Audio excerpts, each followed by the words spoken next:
I watched helplessly as the expensive china plate slipped from my fingers, shattering across my parents' pristine kitchen floor. The sound might as well have been a gunshot in the tense silence that followed. "For God's sake, Sarah." My mother's voice cut through the air.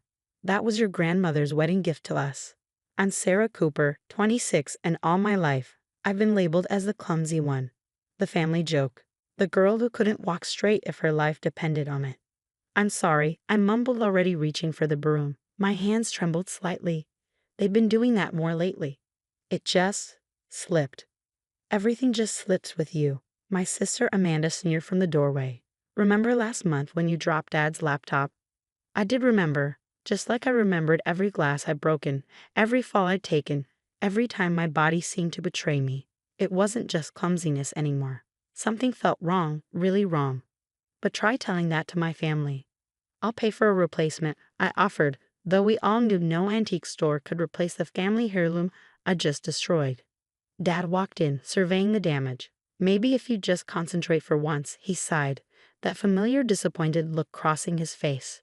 "You've been like this since you were a child. Always in your own world, never paying attention." My brother Alex, the only one who occasionally defended me, spoke up from the living room. "Come on, guys. It was an accident." "Her whole life is one big accident," Amanda retorted. "Remember Tommy Martinez's wedding? When she tripped walking down the aisle as a bridesmaid?" Of course I remembered. I'd been a laughingstock, and the video had made rounds on social media. What they didn't know was how hard I concentrated on each step, how I'd practiced for weeks beforehand, how I felt the strange numbness in my legs that day but pushed through anyway. "I think," I started, then hesitated. I'd tried to bring this up before, but they never listened. "I think something might be wrong. Medically wrong." Mom threw her hands up in exasperation. "Here we go again. Sarah, honey, you're not sick. You're just distracted. Always have been." "No, Mom, it's different now. My hands shake sometimes, and my legs." "Because you spend too much time on that computer of yours." Dad interrupted. "If you'd exercise more." "I do exercise," I protested. "But sometimes I can't feel my feet properly and my balance." Amanda rolled her eyes. "Oh, please. Now you're just making excuses. You know what your problem is? You never take responsibility for anything." I felt tears pricking at my eyes as I continued sweeping up the broken china. My fingers weren't cooperating properly, making even this simple task difficult. Recently, even typing at work had become challenging. I'd started making so many mistakes that my boss had pulled me aside for a talk. "I've made an appointment," I said quietly, not looking up. "With a neurologist." The silence that followed was deafening. "A neurologist?" Mom's voice was incredulous. "Sarah, this is ridiculous. You're wasting money and doctor's time because you can't admit you need to be more careful." "Actually," Alex interjected, "I've noticed it too. The other day at the mall, her hand was shaking so bad she could barely hold her coffee cup." "She's probably just anxious," Amanda dismissed. "She's always been dramatic." I straightened up, the dustpan full of broken china pieces. As I turned to walk to the trash can, my right leg suddenly went numb. That horrible pins and needles sensation I've been experiencing more frequently. I stumbled, sending the broken pieces scattering across the floor again. "For heaven's sake," Mom exclaimed. "I told you," Dad said, shaking his head. No awareness of her surroundings at all. I stayed on the floor, my legs still not cooperating. The numbness was spreading up to my hip now, and panic was setting in. This was the worst episode yet. I can't get up," I whispered. "Oh, stop it," Amanda snapped. "This is pathetic, even for you."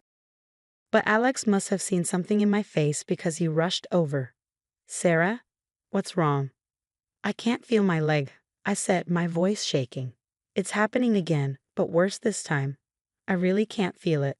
"She's faking," Amanda insisted, but there must have been something in my expression that finally got through to my parents. "Sarah?" Mom's voice had lost its edge of irritation, replaced by something that might have been concern. "Sarah, honey." The room started spinning and black spots danced in my vision. The last thing I heard was Alex shouting for someone to call an ambulance as the world tilted sideways and everything went dark. I woke up in the emergency room, the harsh fluorescent lights making me squint. Alex was there, holding my hand while my parents huddled with a doctor in the corner. Amanda was nowhere to be seen. "Miss Cooper," the doctor said, approaching my bed with a tablet in hand. "We've done some preliminary tests, and I'm seeing some concerning results. I'm going to refer you to our neurology department immediately. These symptoms you've been experiencing, how long have they been going on?" Before I could answer, Mom stepped forward, her face pale.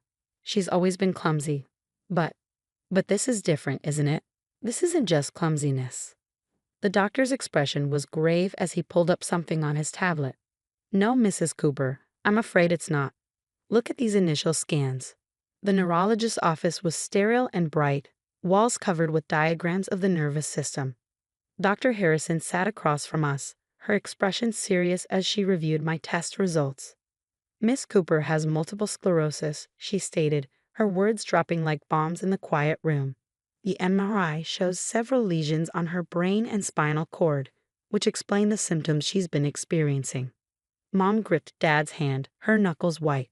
"Multiple sclerosis? But that's not possible. She's so young." "Actually," Dr. Harrison said, turning her computer screen to show us the brain scans, "MS often manifests in young adults, particularly women between 20 and 40. These white spots here," she pointed to several areas, "are areas where the myelin sheath protecting her nerves has been damaged." I stared at the images, feeling a strange mix of vindication and terror. After years of being told I was just careless, here was concrete proof that something was actually wrong. "The good news," Dr. Harrison continued, "is that we've caught this relatively early, though these lesions suggest you've had the condition for several years. The symptoms you described, numbness, tremors, balance issues, coordination problems, they're all classic MS indicators." "Years?" Dad's voice cracked. "She's had this for years." I couldn't help myself. "I tried to tell you," I said quietly. "All those times you said I was just being careless or not paying attention. I knew something was wrong." The weight of those words hung heavy in the room. Mom started crying softly, while Dad looked like he aged a decade in minutes. "The incident at home," Dr. Harrison continued, "what we call an episode or flare-up, was likely triggered by stress and physical exertion. MS is unpredictable, but there are treatments available to help manage the condition and slow its progression." She began outlining treatment options: medication, physical therapy, lifestyle changes. I tried to focus, but my mind kept drifting to all those moments of humiliation. All those times I'd been mocked or scolded for something I couldn't control. Alex, who'd insisted on coming to the appointment, spoke up. "What can we do to help?" "Family support is crucial," Dr. Harrison emphasized. "MS can be challenging to manage, both physically and emotionally. Understanding and patience from family members makes a significant difference in outcomes." Mom wiped her eyes. The signs were there: the trembling hands, the falls, the fatigue. We just didn't want to see them.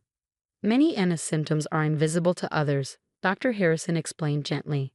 "It's a common situation where patients struggle to be believed before diagnosis. That's why it's often called an invisible illness." Amanda's empty chair seemed to mock us. She'd refused to come, still insisting I was being dramatic. The irony wasn't lost on me. "Will I?" I hesitated, voicing my biggest fear. "Will I end up in a wheelchair?" "MS affects everyone differently," Dr. Harrison replied carefully. "Some patients never need mobility assistance, others might need it occasionally or permanently. With proper treatment and management, many people with MS lead full, active lives." As she continued explaining the treatment plan, I noticed my parents exchanging guilty looks. Every symptom she described matched complaints they dismissed over the years.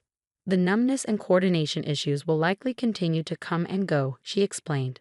"We call these relapsing remitting patterns. The key is learning to recognize your triggers and managing your energy levels." "All those times at work," I said softly, "when my hands wouldn't type properly or I'd drop things, it wasn't clumsiness at all." "No," Dr. Harrison confirmed. "Those were likely early symptoms of neurological dysfunction. Moving forward, you might need workplace accommodations." Dad cleared his throat. "Is there anything we can do to make up for not believing her all this time?" Dr. Harrison's expression softened. "The best thing you can do now is learn about MS and be supportive. Sarah will need help navigating this new reality." As we left the office, Clutching pamphlets and prescription orders, the weight of the diagnosis settled over us. Years of being labeled as clumsy, careless, and dramatic had actually been years of an undiagnosed neurological condition slowly manifesting. In the parking lot, Mom suddenly turned to me, tears streaming down her face. "Sarah, honey, I'm so sorry. All those times we scolded you, blamed you. Can you ever forgive us?" I looked at my parents' anguished faces, at Alex's supportive presence, at the empty space where Amanda should have been. "I forgive you," I said finally, "but things need to change. I need you to believe me when I tell you something's wrong." "We will," Dad promised, his voice thick with emotion. "No more dismissing your symptoms, no more accusations. We're here for you, whatever you need." As we drove home, I felt a strange mix of emotions. The diagnosis was scary, but finally having an explanation, finally being believed, it was like a weight had been lifted. The road ahead would be challenging, but at least now I knew I wasn't crazy, wasn't careless, wasn't making things up. My phone buzzed with a text from Amanda. "Mom told me the diagnosis. Call me when you can." Maybe, just maybe, this would be the wake-up call my family needed. Sometimes the hardest truths come with undeniable evidence. 6 months after my diagnosis, I stood in front of the mirror, practicing with my new mobility cane. It wasn't always necessary, but Dr. Harrison had suggested keeping it handy for bad days. Today wasn't a bad day, but I was preparing for something important, my first public speaking engagement about living with MS. My phone buzzed with a message from Amanda. "Just arrived at the community center. Saved seats for the family in the front row. You've got this, sis." The change in my sister had been the most surprising development of all. After that initial text, the day of my diagnosis, Amanda had thrown herself into MS research. Now she ran my support group's social media and had become my fiercest advocate. "Need a ride?" Alex poked his head into my room. Since the diagnosis, he'd moved into the apartment next door to mine. Mom and Dad are already there. The community center was packed. I recognized faces from my support group, but there were many new ones too. My family sat front and center, wearing their MS awareness t-shirts that Amanda had designed. As I took the stage, my legs felt steady. A good day indeed. I looked out at the crowd, took a deep breath, and began. A year ago, I was known as the clumsy one. The careless one. The one who couldn't be trusted with anything breakable. What nobody knew, what I didn't even know, was that my body was fighting an invisible battle. I saw Mom wipe away tears as I continued. MS didn't just affect my body. It affected my relationships, my self-worth, my trust in my own experiences. When you're constantly told that you're just not trying hard enough, you start to believe it. From the audience, I heard murmurs of recognition. My dad sat straight-backed, holding Mom's hand, his eyes never leaving my face. But this story isn't about blame. It's about learning, understanding, and growth. My family sits here today not as the people who dismiss my symptoms, but as the strongest support system I could ask for. Amanda smiled encouragingly, nodding for me to continue. My mother, who once scolded me for dropping dishes, now helps me organize my kitchen with MS-friendly tools. My father, who thought I just needed to concentrate harder, now drives me to physical therapy twice a week. My sister, who called me dramatic, now runs MS awareness campaigns. I paused, steadying myself against the podium as a wave of fatigue hit, another invisible symptom I was learning to manage. Living with MS means every day is different. Some days I need my cane, some days I don't. Some days I can type for hours, others I can barely hold a pen. But now, when I say I'm struggling, people listen. They understand. They believe me. The rest of my speech focused on practical advice. Managing symptoms, advocating for yourself, building a support system. When I finished, the applause was heartfelt, and I saw several people wiping away tears. After the presentation, during the reception, Amanda approached with a stranger. "Sarah, this is Dr. Stevens. She's interested in featuring your story in a medical journal article about delayed MS diagnosis and family dynamics." The doctor smiled warmly. "Your experience could help other families recognize symptoms earlier. Would you be interested in sharing your story?" Before I could respond, Mom joined us. "She's already helped our family recognize signs in others," she said proudly. "Remember Cousin Beth?" I nodded. After learning about my MS, Mom had reached out to various family members who'd been labeled clumsy or accident prone. 2 were now being tested for neurological conditions. Support groups are growing, Amanda added. Sarah's blog about invisible illnesses has over 10,000 followers now. Dad appeared with a chair. Sit, sweetheart. I noticed you favoring your left leg.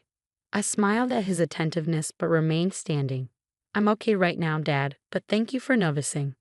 That was the biggest change, my family's awareness. They'd learned to notice the subtle signs of fatigue or discomfort, but they'd also learned to trust me when I said I was fine. Alex joined us with drinks, water for me, as we learned that alcohol could trigger symptoms. To Sarah, he said, raising his glass, for teaching us to listen. Later that night, back at my apartment, I updated my blog. Today I spoke about living with MS, but really, I spoke about transformation.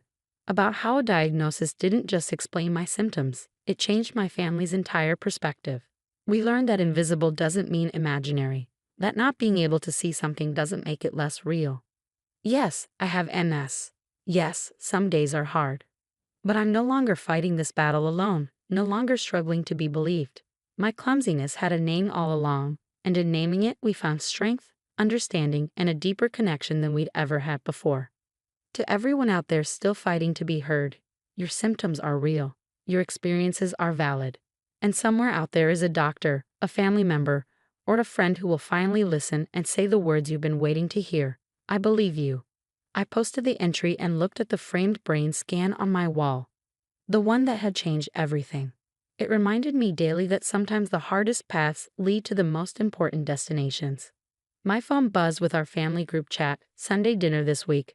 Mom found new MS-friendly recipes to try. I smiled and typed back, count me in. On good days and bad days, always count me in.